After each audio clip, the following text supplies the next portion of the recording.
This is the Killer Innovations Podcast with Phil McKinney. Keep in mind that the information and opinions expressed in this podcast are Phil's, and Phil's alone, and they don't necessarily reflect those of his past, current, or future employers. Now, here's Phil McKinney. It's easy to be critical of others when it comes to innovation. We often talk about the fact that executives don't get it. The antibodies get in the way within your organization. There's never enough resources to get the innovation pulled together. But before we go off and start criticizing others, check your own team. Do you and your team have an innovation attitude? Now, what do I mean by an innovation attitude? 1, do you truly believe you and your team can innovate in your business and industry? In some cases, organizations have just given up. 2, are you committed to fight through the self-doubt? There's always this mind game that gets played. Are you willing to fight through that? And 3, are you willing to get out of your comfort zone? Are you willing to do things that you're just plain uncomfortable to do?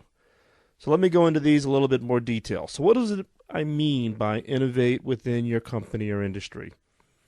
Many have written off their companies or their industries as just being beyond innovation. It's a commodity business. It's all about price. It's all about squeezing, blood out of the rock.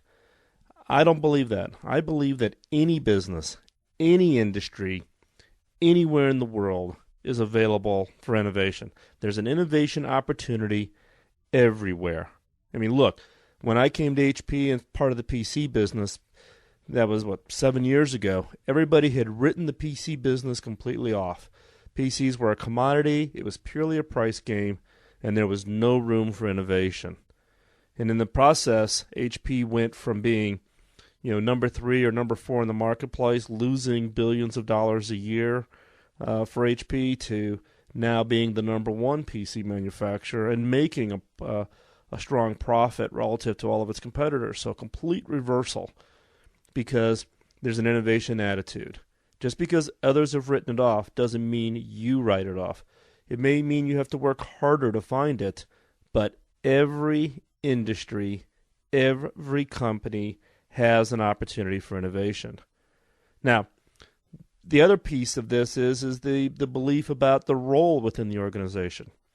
Some believe that, the innovation attitude is great and the ability to have that focus on being able to believe that you can do it within your company and your industry, but that's R&D. That's the innovation team. That's the senior executive's responsibility. Bogus.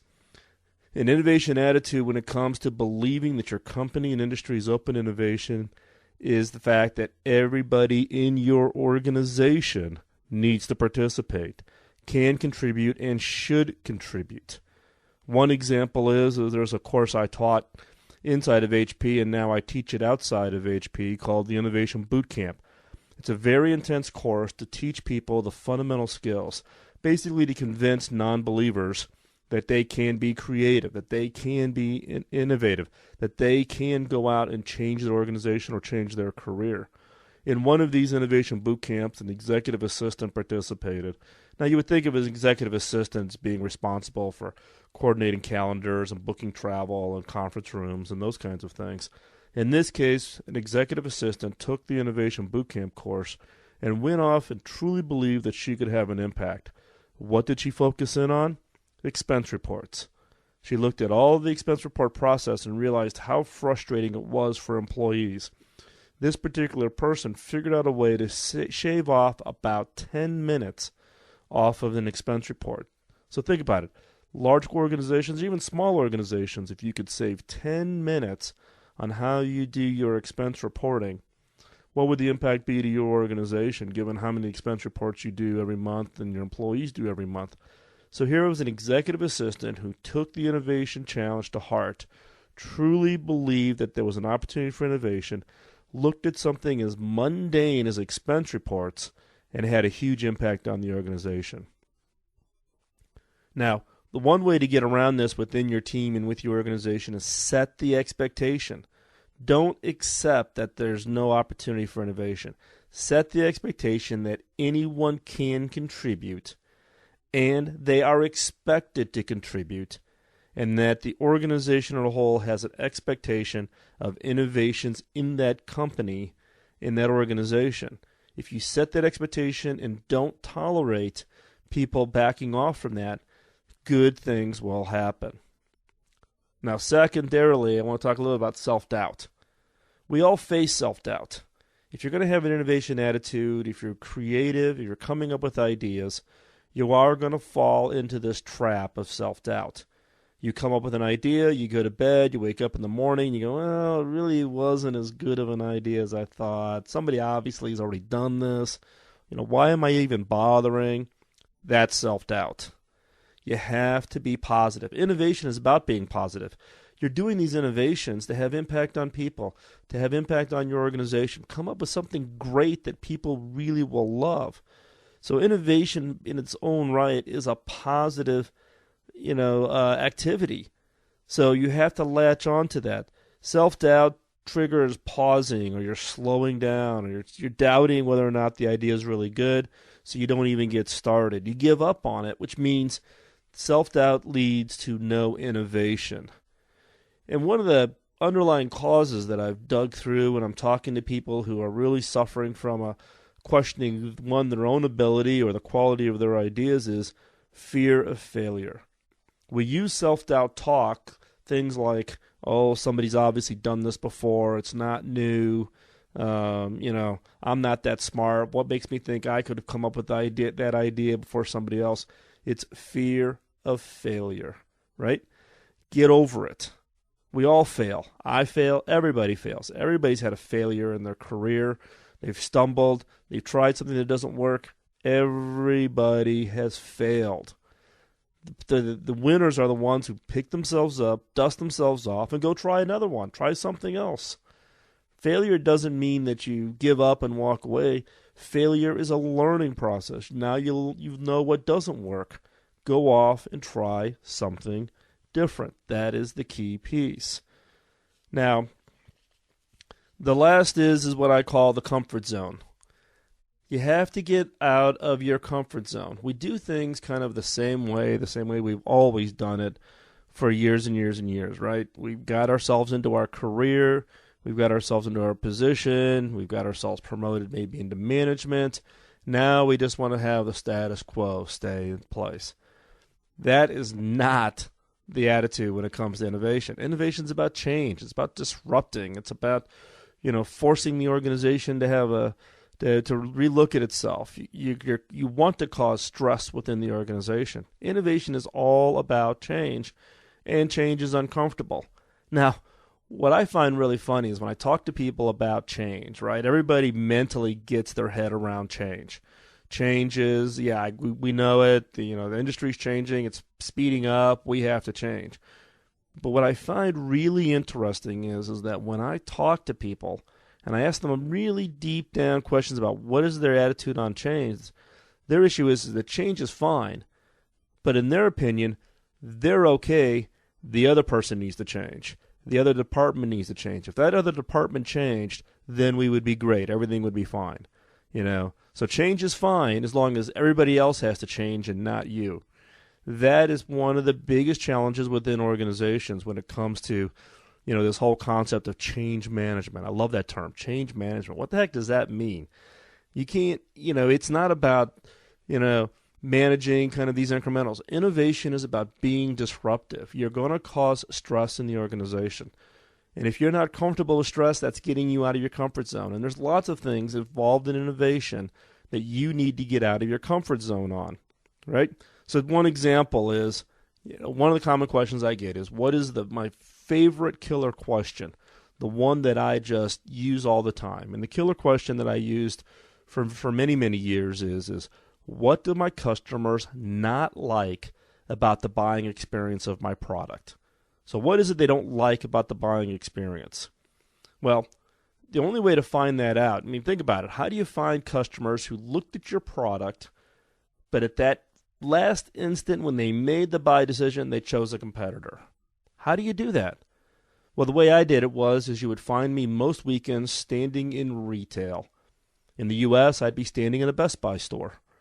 So I'd stand there, I'd watch customers come in, they would look at our products, they would look at a competitor's products, and they would choose the competitor's product.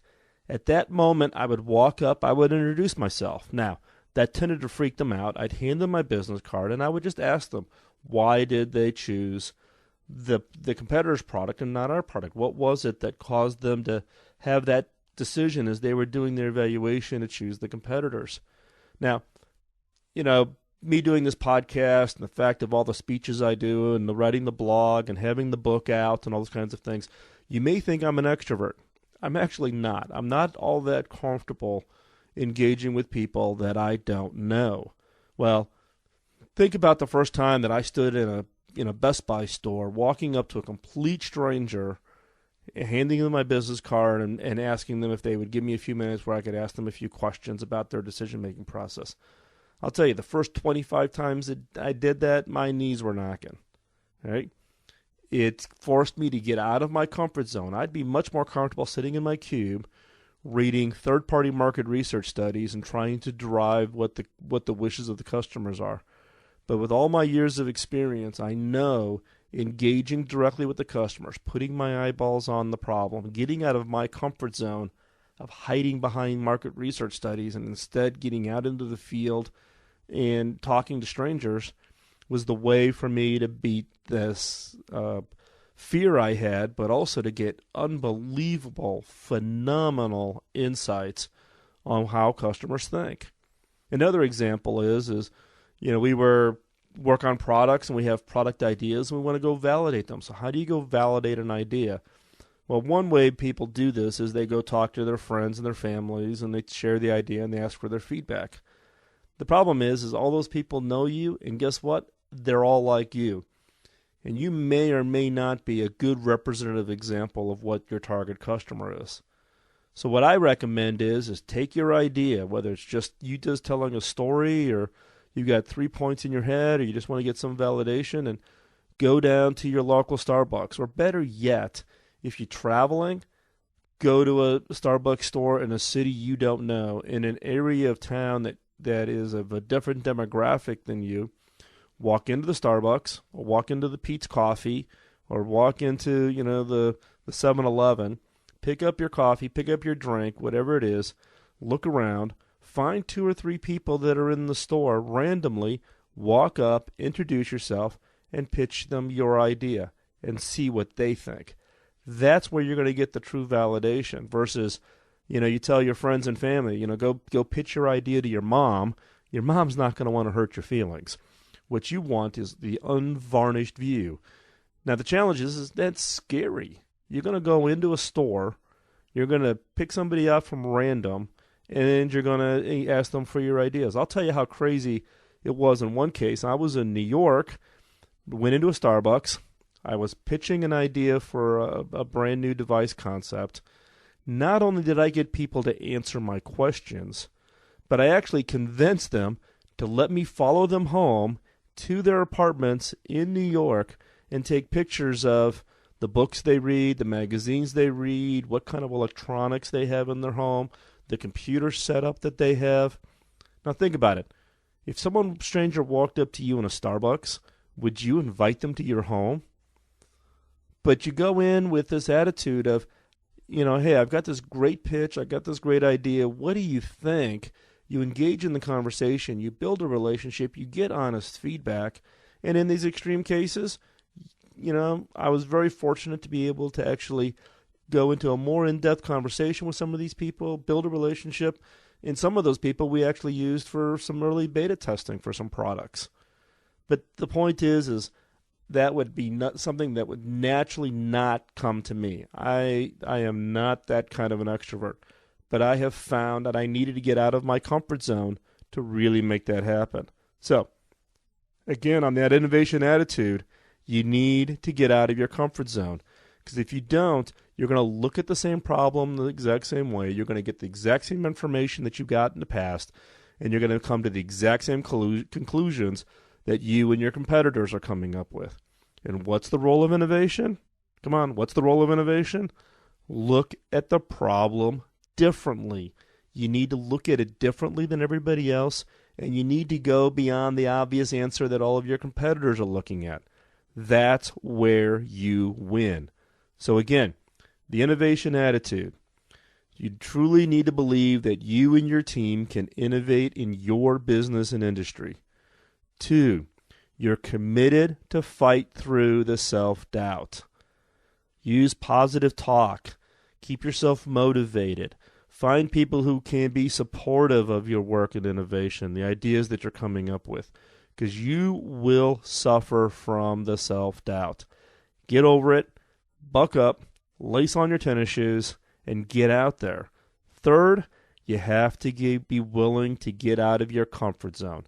If you don't get out of your comfort zone, if you continue to do the things the exact same way you've done it, then you're going to end up doing it the exact same way, coming up with the exact same solution that all of your competitors come to. And guess what? You're not going to find that innovation that's really going to be transformative to your business and to your industry. So you got it? I hope so. So thanks for listening to the podcast. I know I was kind of a little bit of a rant, but this is something that I'm keenly passionate about. So if you have feedback on this podcast or any of the others, send it to feedback@philmckinney.com. I answer all my emails, or at least I try to answer all my emails. To learn more about this and other things that can help you with your innovation strategy or the innovation activities, both on a personal basis, or if you work in a business, or you work in a nonprofit, or you work for the government agencies, or you're just an at-home mom, take a chance and try out in these innovation approaches, because like I said, I've got one at-home mom in upstate who uses some of these approaches to come up with better ideas for their vacation. And where you can find out more information is to buy the book. Beyond the Obvious came out in February. It's available in all your bookstores. You can get on your Kindle and your Nook. And yes, it is available on audiobook, but I'll warn you, it's not my voice on the audiobook. The professional guy who did it did a phenomenal job. I'm sure because of your listening to the podcast, you would get a lot out of the audiobook. Also, visit philmckinney.com. A lot of blog posts over there. Use the search field to search for all the stories and posts about other parts of innovation that you might be interested in. Now, for those of you, if you're a first-time listener, you may not be aware of why I do the podcast. The podcast is a way for me to give back into the community my expertise and background, having been the CTO at HP. Now I'm retired, and I want to find a way to pay it forward. I had an early mentor, Bob Davis, early in my career, who invested a significant amount of time in establishing my career. And when I asked him how to pay it back to him, he said I couldn't. I needed to pay it forward, and that's why I do this podcast. So all I ask for you is, you can't pay it back to me. You need to pay it forward. Pay it forward by telling others about the podcast. Let them know about it. Let them know it's free of charge. They can, go back 140 shows all about innovation and creativity. So again, if you have comments specifically about this show, hop over to philmckinney.com. You'll see the post for today's show, and go down into the comments section and post your comments and questions. I follow those pretty closely, and I'll reply to the questions there. If you have something not related to this specific show, feel free to drop me an email at feedback@philmckinney.com, and I'll reply back to you that way. So, whatever you're most comfortable with. Thanks again for listening to the podcast. Hope you have a great week. Keep your innovation attitude in check. Be positive. Try something different. Get out of your comfort zone, and be convinced that you can come up with that killer innovation this week for your business. Good luck. Bye-bye.